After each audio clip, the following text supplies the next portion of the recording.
There we go. Jeff, sober member of Alcoholics Anonymous.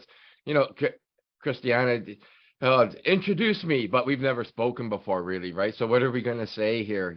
So I think that was the most perfect introduction ever. And yes, my name is Jeffrey. I'm a sober member of Alcoholics Anonymous, and I reside just outside of Vancouver, BC, Canada.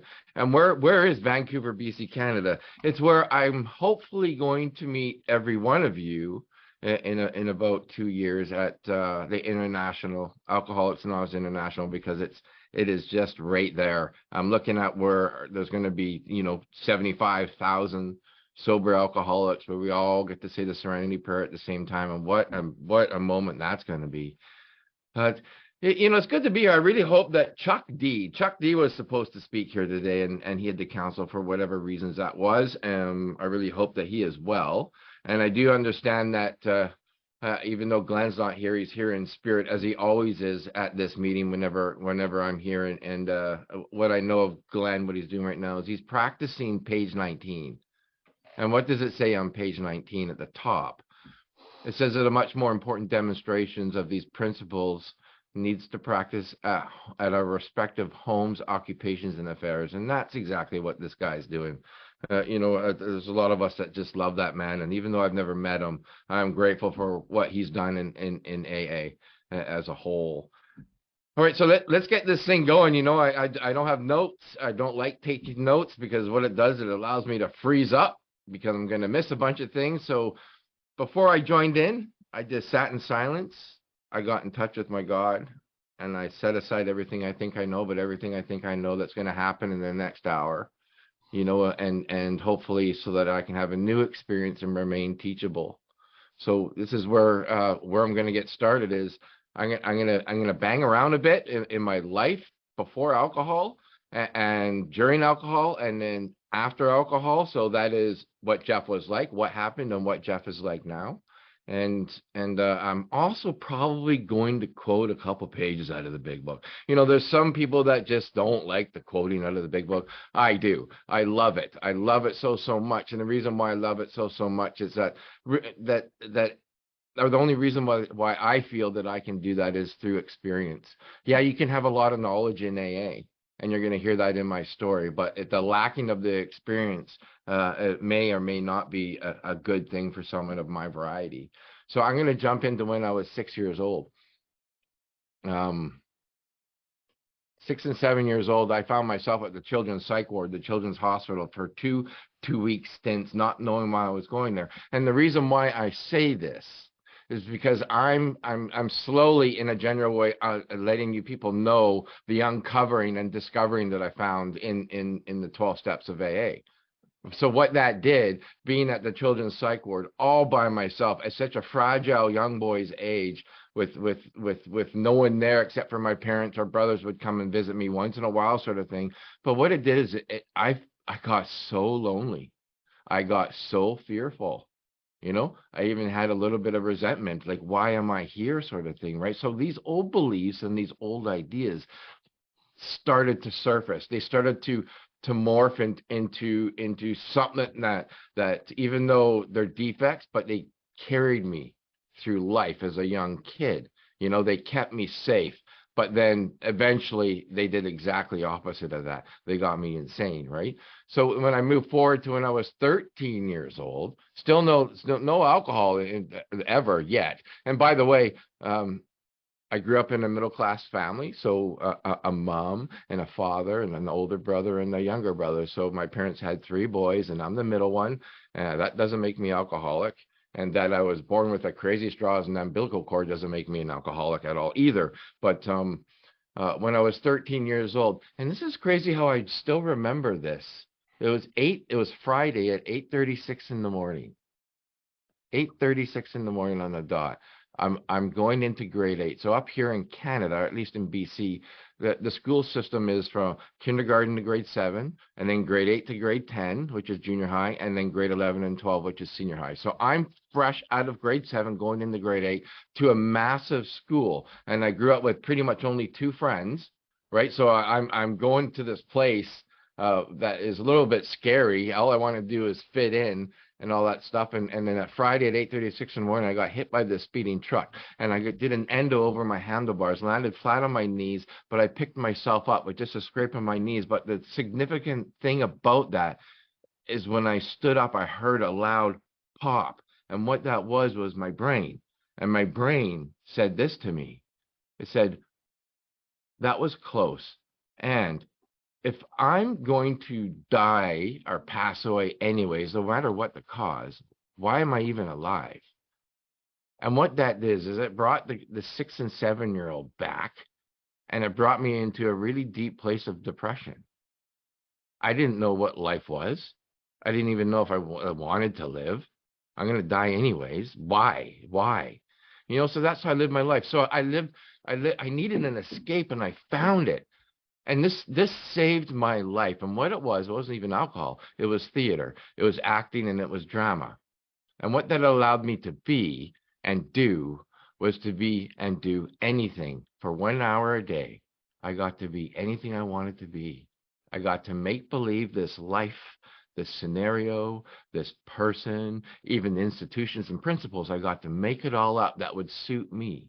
But once that class, that theater, that play was over, I was stuck with the 13-year-old, the 7-year-old, and the 6-year-old again for 23 hours. Right? But that theater really kept me going until it didn't. You know, at the age of 17 is when I found alcohol. And this is what it was for me. So I was at the school with one of my friends, and it was vodka and orange juice, and I disliked it. I did not like the way it tasted. I did not like the way I lost the mechanics of my body, you know, stumbling. I didn't like that. I didn't like the way that my speech wasn't normal, and I didn't like the way it made me sort of feel, sort of thing.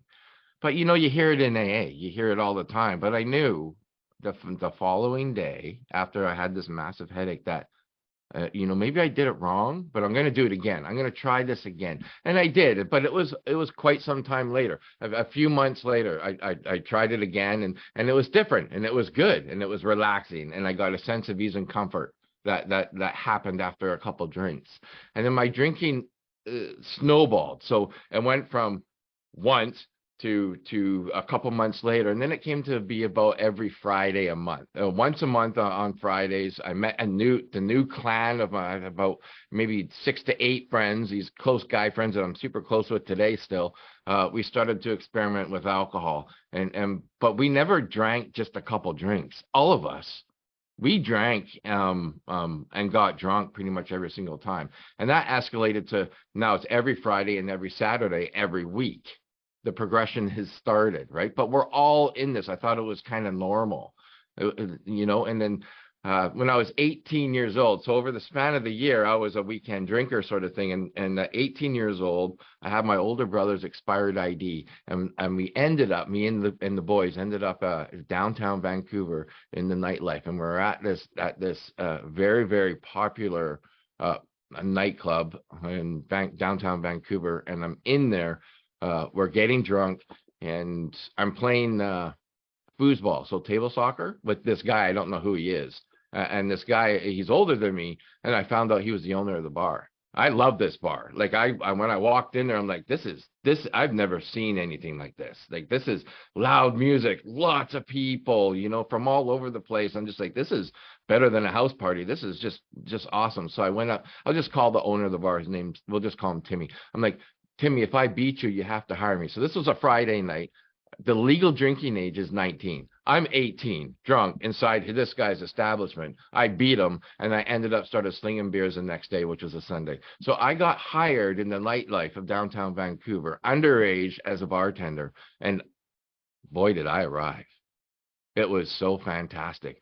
I thought, like, this is delusion for you right here, but I thought there's 300 people could go to this bar. That's the capacity. I thought people from, when the States had holidays, you know, they'd be up there on the Sunday night because they had Monday off. I thought they're all there to see me, but they weren't. They just wanted free drinks and free club courtesy, all that kind of stuff. But I felt empowered in there. You know what it was like? I thought I was the guy off Studio 54. It was just so amazing. And that was my life. from the age of 18 to 22, 6 days a week. All I did was drink. And slowly the progression of alcoholism started to kick in. At the age of 22, my father, the king of my life. So picture my dad. Okay, my dad, his name is Doug, and his real name is Hoken. So he's a tall, 6'3", 250-pound, blonde hair, piercing blue eyes, Swedish Viking. That's what this guy is. He's a man's man, and his nickname is Hoagie. Everyone calls him Hoagie. Hoagie got diagnosed with cancer. I didn't know how to deal with that. I knew how to stuff it down and let's drink over it, sort of thing. And within 8, 9 months, almost a year, he recovered from it. He became free from it, right? So at the latter half of my age 22, you know how our big book talks about, or we talk about in the fellowship, that imaginary line that we crossed over? I got it. I know exactly where it was. I know exactly where I was, and about the time it happened. And it was on the weekend. It was about 9:30. So the bar has been open for 30 minutes. I'm intoxicated. And this song came on. The bar's half full, 150 people in there. And I jumped over my bar and I went onto that dance floor. My biggest fear today is dancing. It's so scary for me today to do that. But I went on there and I just did what I did and started dancing, and I'm stumbling all over the place, and I froze. Here's the line. I froze. And this thought, here comes that thinking again. But this is a good thing. It said, Jeff, you're so drunk. You're probably making fun of yourself. You're probably a disgrace to the establishment. All your coworkers and even the customers in that bar are looking at you. This is what you need to do. You need to stop and get back to work. You need to go back around the bar. Don't jump over. Go back around properly over that bar. Drink a tall glass of water. Pour yourself a coffee and get back to work. Work for the remaining 4.5 hours that you have here. Get home, go to bed, and just have this day over with. And I'm like, that's what I need to do. So I picked myself off that dance floor, walked around the bar, had a tall glass of water, drank some cold coffee. And the first client that came up to me said, I'll get 2 shots of whiskey and 2 beers. And I poured 4 shots of whiskey and 4 beers, and I joined them. It got me. There's my line, my imaginary line. But I didn't even know it. I didn't even see it until I found you people. So my drinking became really excessive, and I started, that atmosphere where you start to do a bunch of other things that I'm not going to get into. But my life really got scary. I started to hang around people that I would not hang around with today, unless they're new. And it just got really, really bad. And then in the early of 1999, Hoagie, that man, my father, that king of mine, was diagnosed with cancer again. Now, I'm a fall down drunk by now. I am doing things that a son would not do to his family. I am not showing up for Christmases, birthdays, anything like that. I am never home. I'm gone. I found myself in Jasper, which is 14 hours from here, and I don't even know how I got here. And I was walking out of the bar being chased by a herd of elk, like weird. Okay, how does that even happen? But my father, Hoagie, got diagnosed with cancer again, and this time it was terminal. It wasn't good, and there wasn't a way out for this guy. And I didn't know what to do. I just kept drinking, and I kept suffering, and I was the tornado in his life, and my beautiful mom's life, and my 2 brothers' life around that topic and other things. And I went missing. I went missing. I was couch surfing and stuff. And then about November of 1999, my brothers found me. Like they got a hold of me and said, Dad's coming home from palliative care. He wants to be with his family, and he just wants to be in the comfort of his home. So I ended up going there, and this 6'3", 250-pound, blonde-haired, piercing blue eyes man was about 110 pounds, skin and bones, hunched over, dull eyes. But he was there, and I'm drunk. I'm in pure alcoholic insanity. I show up. I sit down in the room. I'm so uncomfortable. All I could hear, Jeff, you're doing this. Jeff, you're doing that. Jeff, you're not doing this. Jeff, you're not, like, it was just all about me. The selfishness and self-centeredness based on self-reliance and fear is just happening. I'm so insecure. I left the room and I go into another room and there's a wallet on the table. I grab that wallet because I need to support my alcoholism. I take like 40, 60 bucks out of that wallet. I put it down and I turn around. And the person right behind me is my dad. And he's looking at me and tears are going down his face ever so slowly. And he says these words to me. He goes, son, why are you doing this? How are you doing this? And I didn't know what to do. So I left. I didn't say a word. I just ran out that door with the $40 or $60. And I decided to go on a little trip. And this trip consisted of a backpack, a sketchbook, one shoe, and a skateboard. And I found myself in the downtown east side of Vancouver. And if you've never heard of the downtown east side of Vancouver, Google the downtown of east side of Vancouver. What it is Skid Row. And it is not a nice place. Even today, it's not a nice place. I couldn't handle that. December 1st of 1999, Hoagie passed away. And I needed to drink even more. Within a week, I found myself on this bridge. So picture the Golden Gate Bridge of San Francisco. We got one of those here that separates downtown Vancouver to the North Shore. Majestic. It's historic. It's vintage. It's got these 4 lines at the front of both sides of that bridge, just sitting there, these statues. And it was the first week of December, about 2 o'clock in the morning. I'm 30 years old. And I'm sitting in the middle of that bridge, looking over the edge, wondering how warm the water is. And obviously, I didn't get to feel how warm or cold that water was, because somehow I got off that bridge. Back then, I didn't know, but I do know today how I got off that bridge. But I found myself an hour away at my little brother's house. And how I know how I got off that bridge was in 1966, a guy named Rudy, who I'm named after, which is my mom's baby little brother, was suffering from gambling addiction. He was suffering from alcoholism and he couldn't take it. And he went on that same bridge the first week of December, 2 o'clock in the morning. He was 30 years old and he found out how cold that water was and he died. How did I get off that bridge? It was by a power greater than myself and Rudy. It had to be. So I'm at my little brother's house, and my little brother, for a living, this is what he does. He's a personal trainer. He works in the fitness industry, and one of his main clients is a guy named, I'm going to say his name, Corey W. I won't say his last name. Why? Because he's a friend of ours. And you know, when you're a bartender or a hairdresser or doing what he does, you just, the gift of the gab, you just talk while you're working out or doing everything. So Chris led into Corey about me. I have had this older brother suffering from alcoholism, and one thing led to another, that Corey W. was a director of a treatment center. So it was December 24th, 2002. I found myself opening the door to 50 men that were just like me, suffering from a spiritual malady. Different fellowships, but a spiritual malady. It's all the same thing, right? So I was in this treatment center, and I did the treatment center things. I learned how to shave. I learned how to cook food for 50 people, and I went to an AA meeting. It was 4 days later. My first meeting was a meeting called Newport Men's Meeting, and this will blow you out of the water what happened to me at that meeting. This is just beautifully and poetically insane.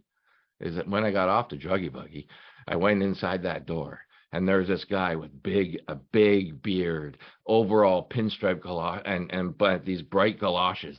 And this is what he did. He put his hand out and he said, welcome. The last time anyone did that to or for me was a long time ago. But Alcoholics Anonymous showed up for me instantly with a handshake and a welcome. I walk inside that room and I look over at the front of the table. So up here is at the head table, we've got a chairperson that chairs the meeting, picks people to speak, et cetera, et cetera. And then there's a secretary, and they take care of the seventh tradition, reads announcements. That's what happens. So I didn't know the chairperson, no idea, but the secretary. So after I shook Santa Claus's hand and he said, welcome, I look and I'm like, I know this guy. His name is Chad T. So Chad T, when I was 19, was the very first guy that served me alcohol legally. And I watched Chad's life burn down to the ground, and he went missing. And there he is, 2.5 years sober, at my first AA meeting. That meeting, I didn't hear anything. but I saw so much laughter and I felt music. So I went back to that treatment center, and I love treatment centers. I think they bridge the gap, and I think it's up to us sober members of AA to help bridge that gap, bringing people from institutions, treatment centers, whatever it is, into AA. I love it so much. However, my experience there was, here's a big book, go to your room, read the big book. Well, that sounds good, Jeff. But was it for someone of my variety or for me? Is that I walked through that big book by myself. I didn't get it, but I thought I did. The fellowship that I crave, I went to meetings where the old timer had 3 months of sobriety. Those are the meetings I went to in that first couple of months. There's absolutely nothing wrong with that. And I bet you all of us right now are like, Jeff, where's that meeting? I want to go. There's probably so many newcomers in there. I'm like, yeah, there is, and there still is. But it was March of 2003. A drink looked good, and I took that drink, and that one drink led to a second drink, and that second drink led to a third drink, and I started to hit another bottom. I'm standing on this bottom, and my bottoms are built of glass. I could see the one below it. I didn't end up becoming homeless or going to a bridge, but I was an emotional bottom. I saw it coming. You know, while I was in that treatment center, my dad was on my fourth step. Hoagie, remember Hoagie's dad? He's not here. Physically, and I got to be his defense attorney in the third to fourth column of that 4-step, and I got to see things that were a little bit delusional or unspoken to inside my mind, right? And there was some forgiveness there. And when it came to the 9th step, I wrote a letter to him. It was beautiful, and I got a sense of ease and comfort from it. But that first time through treatment, I ended up at my mom's house on a Christmas with my 2 brothers. The only reason away I would go is if they weren't drinking. I meant business when it came to sobriety before I relapsed, and I couldn't look at them in the face. I couldn't look at my brother. I couldn't look at my mom. That guilt, that shame, that remorse, the 4 horsemen were riddled all over me, even though I did that letter. But I thought that was it. Okay, I'm going to have to live with this. I relapsed and I came back. My last drink was about 10:10 at night, August 15th, 2003. So my sobriety date today is August 16th of 2003. And my mom has never had to look at the news worried to see if his son has been on the front page. My mom, my beautiful mom, gets to sleep at night knowing her son is safe with you people. I went back to treatment.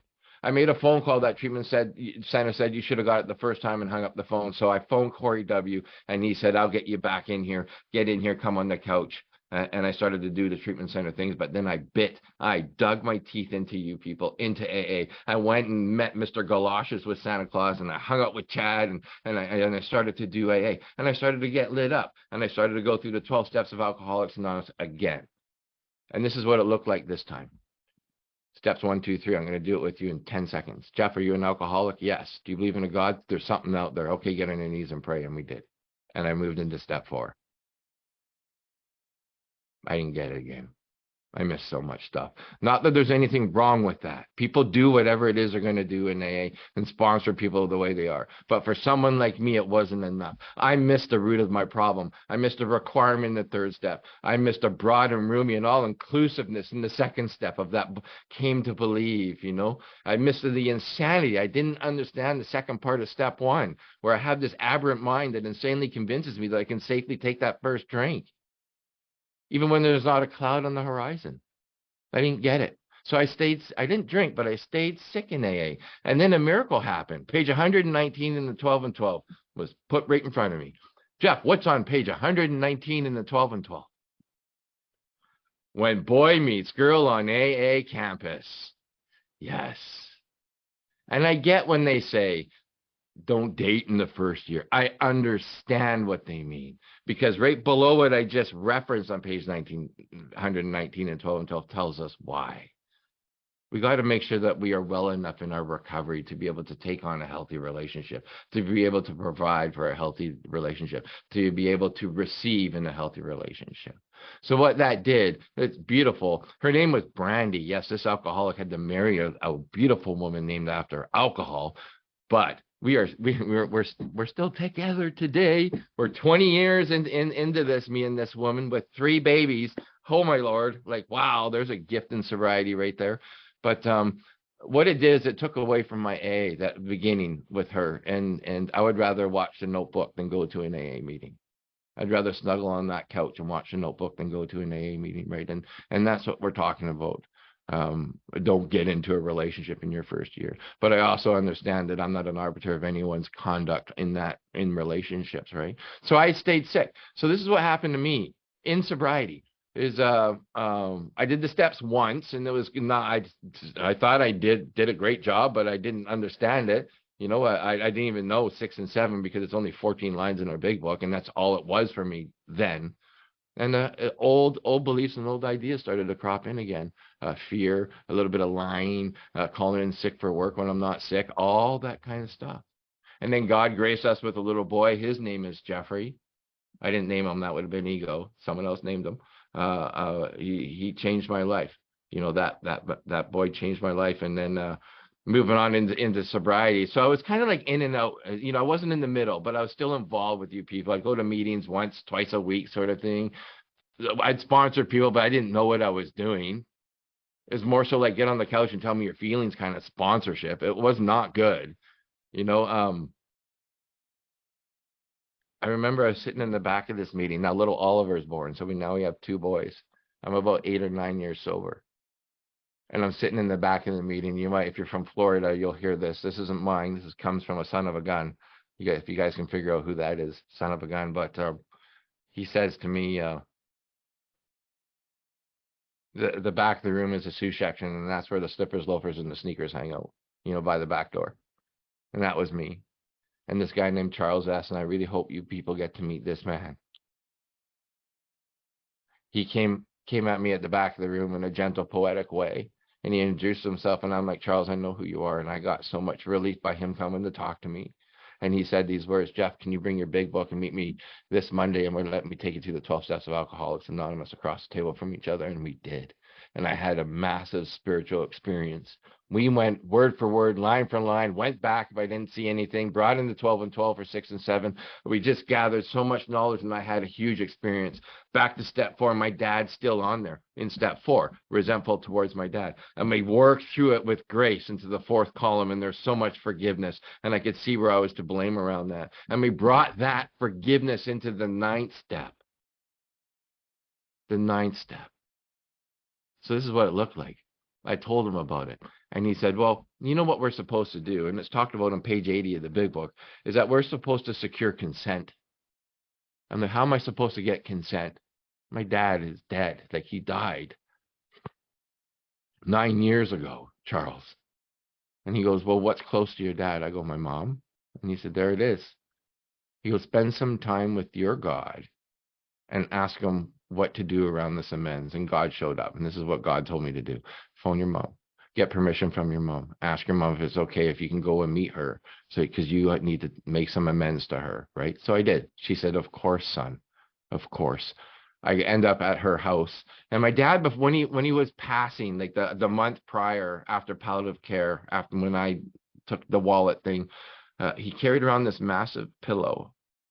And this pillow helped his back to get out of chairs, right? So it meant the world for him. He'd be shuffling in the hospital, all broken, with this pillow underneath his arm. I go into my mom's house, I see my mom, and I see this pillow. So I grab the pillow. I grab my mom's hand, and we go into the backyard. In the backyard is this really, really beautiful pool that my dad, Hoagie, built for his 3 boys and the neighborhood kids back in the late 70s, early 80s. I sat down on this pillow with my mom with our feet in Hoagie's water, and I made direct amends to my dad through my mom. That letter I wrote years before is nothing compared to the experience I had there. In our literature, it talks about we're willing to go to any length over victory over alcohol. In the 9th step, it switches. Reminding ourselves we're willing to go to any length for a spiritual experience. And I had it in the 9th step. This is what makes the promises so big, so real. I also got to make amends to my mom, and I also got to ask her if there's anything I missed. She let me know. I went back home. So the next day, my beautiful, amazing wife, Jeffrey and Oliver are out. I'm sitting on the couch. The door, there's a knock at the door. I open the door. My dad is standing there. He walks inside that house, and he's 6'3", 250 pounds, piercing blue eyes, blonde hair. This guy is a man's man. He walks in, he goes, I want to see how you're doing. He looks around the room and he goes, I'm so proud of you. There's things I need to do now and I have to go. And he walked himself out. Now, whether you want to call that a dream, a vision, whatever it is, it was a spiritual experience for me that I had at depth. Why? How? Because of the 12 steps of Alcoholics Anonymous, because of a sober man named Charles of Alcoholics Anonymous that guided me through this process. I blew up in AA in such a great way. Like I got lit up. I started going to big book weekends. I started to become friends with some people from Texas, sort of thing. And I started to travel in AA. I started to do talks in AA, and I started to sponsor a lot of people. But then this happened to me. If we look at our disease, right? So it's only our disease, and we come to AA. We get sober in AA. We start the 3 legacies in AA. We're going. We get above our addiction, right? We get above our alcoholism. But if we become stagnant, if we don't grow, and because the disease of alcoholism is progressive, I became animal mechanical in AA. I became so animal mechanical in AA that I know that on page 149, line 31, words 9 and 10 are thank you. I also know that on page 95, line 2, words 6 and 7 are you're welcome. You see the mechanical in that? Was I saying thank you and you're welcome? Probably not, but I know where it is in the big book. I was missing so much experience. For someone of my variety, I needed more. I needed to grow. So I got sick again in AA. 14 years of sobriety, wife, 2 kids, home group, sponsoring at least a dozen people. I got sick again. And I didn't know how to explain this until I opened up the big book of Alcoholics Anonymous that wasn't mine. And in there was some lady wrote page 206, Save My Life. What story is in page 206? Miss Marty Mann story. Woman suffered too. And on page 206, this is what happened to me. That I found myself in a situation that filled me with a raging and righteous anger. Let me say it again. I found myself in a situation that filled me with a raging and righteous anger. So this raging and righteous anger, which we know today in the 4th step is hurt, threat, interference, was something I never felt before. Before sobriety, in alcoholism, in sobriety, this was massive. And then it got me. The progressiveness of my disease. The second part of step 1, the thinking, the 5.5 inches between Jeff's ears came out to play. Jeff, you're a little uncomfortable right now. You know what you need to do. There's alcohol in this establishment that you're sitting in right now. There's alcohol 20 feet behind you. This is what my brain's saying. You need to go drink. You need to show all these people what they're doing to you and how they're making you feel. Go get the alcohol. It's right there. So I pushed a stool back and I stood up. I'm like, this sounds like a good idea, right? So I'm walking towards the icebox where all this alcohol was. My brain's still playing. It's still talking. It says, oh, look at your beautiful, amazing wife. Yeah, she's probably going to suffer. And your 3 kids, because little baby Hazel is born now. 3 kids, they're going to suffer, but you need to do this. And I'm like, yeah, I do. No human power. Not even my kids.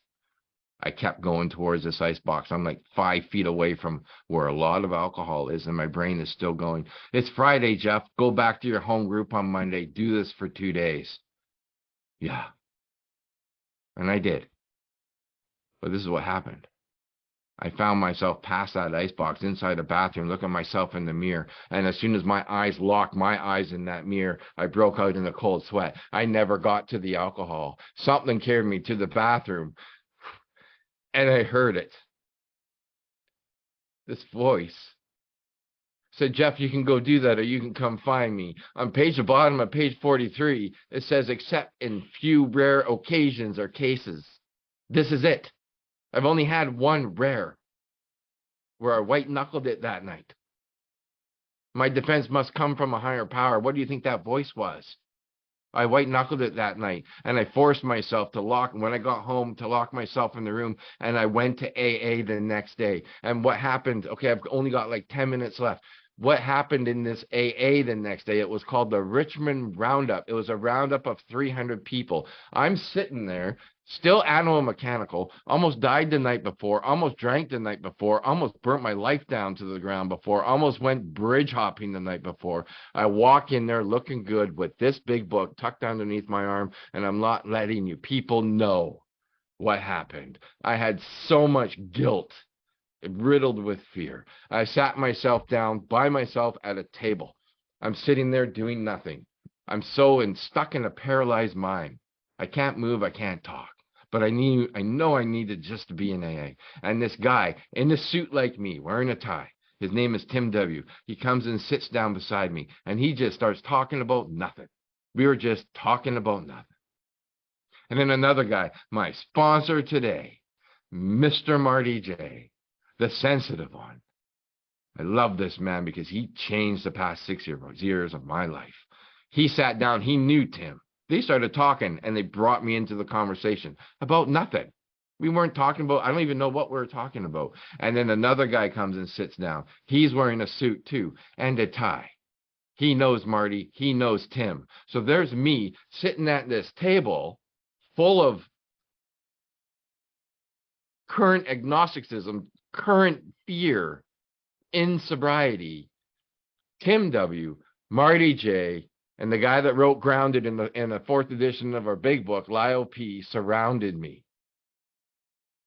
And things started to happen. Remember, Jeff, the night before, you went to go drink.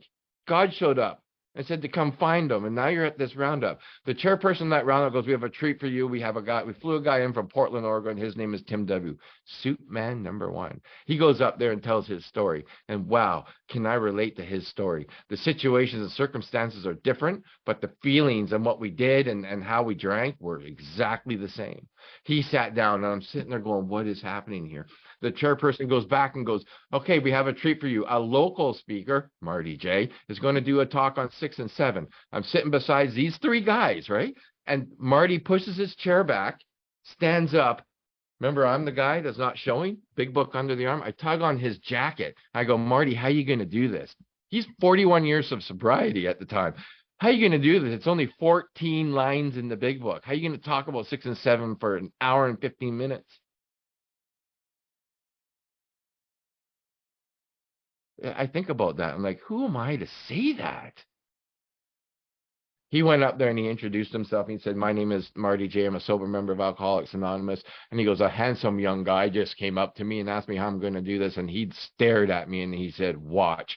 And if that convention wasn't over, he would not even be in step 7. He would still be in step 6 because there's so much in step 6. There's so much. Step 6, the way I see it today, it's like being on an iceberg. Here's step 6. We know what it says in our big book. We know what it says in the 12 and 12, but there's so much more. There's so much more. He finished his talk. Chairperson goes up there. We have a treat for you. We flew in a guy from Atlanta, Georgia. His name is Lyle P. He wrote Ground in the 4th edition of the big book. He told his story, and I'm just sitting back going, oh, my God. Jeff, you can do that, or you can come find me. Thank God. You know what Marty says to me today? He goes, Jeff, you had enough in that spiritual bank account that night. You had just enough. I asked Marty to sponsor me, and this is what he said to me. I'd rather sponsor a newcomer than you, Jeff. What? Why would you say that to me, Marty? Don't you know I'm sensitive? And it's true. Why? He goes, because you know so much stuff.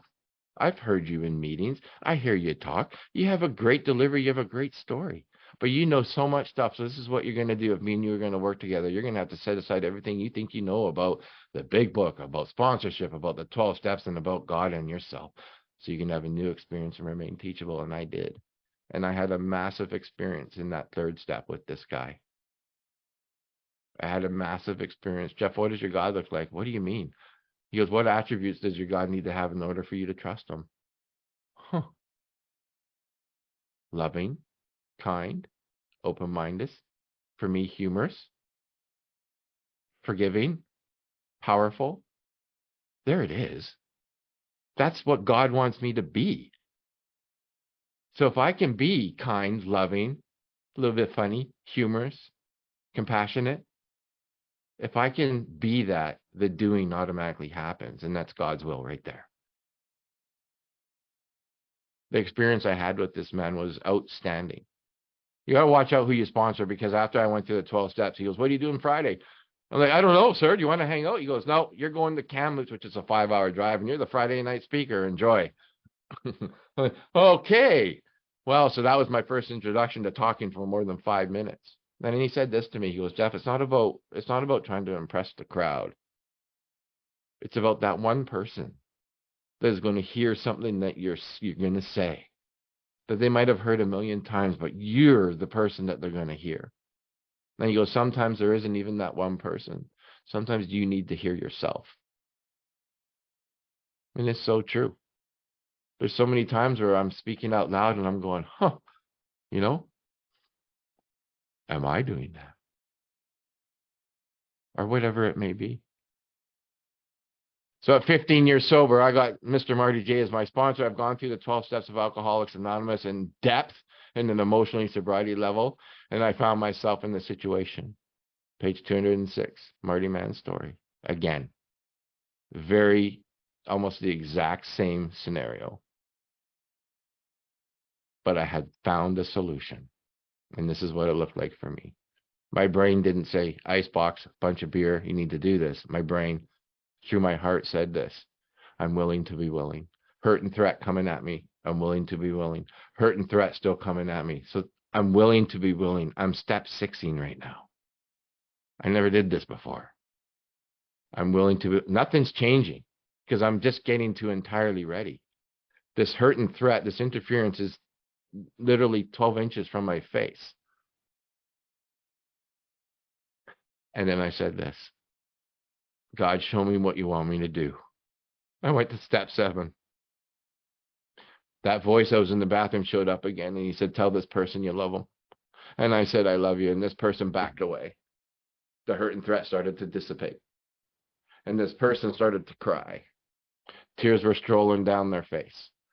And they said these words: "I don't know how to stop drinking. I don't even know if I want to stop drinking." And they left the house. They left the place. And the reason why I tell that story is because our 12 steps says we practice principle in all our affairs. I had it in that moment, the understanding of the promise of step 1, that I'm going to relapse without 2 through 12. And I came to believe in that moment. I made the decision in that moment. I saw this is a sick person in that moment. And I went through 6 and 7. And I do not have to make amends. I do not have worry, remorse, morbid reflection, regret on what I said or didn't say. I was free. I've always been free. Alcoholics Anonymous has changed my life. I'm a fall down drunk. I'm a kid and an adult full of fear, full of selfishness and self-centeredness and self-reliance. I'm not perfect today. Trust me, I drove by City Hall. They didn't have a concrete statue of Jeffrey B. But what I am today is a sober member of Alcoholics Anonymous who loves this program so much. I'm going to leave you with this. We can't wait until life isn't hard anymore before you decide to be happy. Wow. That's a quote from a lady named Jane. She's no longer with us, and she's not a member of AA. And then another guy named Jim C. He's not a member of AA. He said this: "Jeff, how far back do you have to go to find glory?" Wow, ask yourself that. I offer for your consideration. How far back do you have to go to find glory? In our meetings, we read how it works, and may you find him now. If we didn't find him now, I thank goodness for step 11 on awakening, because we can find glory there. And if you didn't do On Awakening for step 11 this morning, I offer for consideration to phone your sponsor because I might be needing a 4th step to be done. My name is Jeff. I'm a sober member of Alcoholics Anonymous, and I want to thank Glenn for asking me to do this and Christiana for hosting this meeting.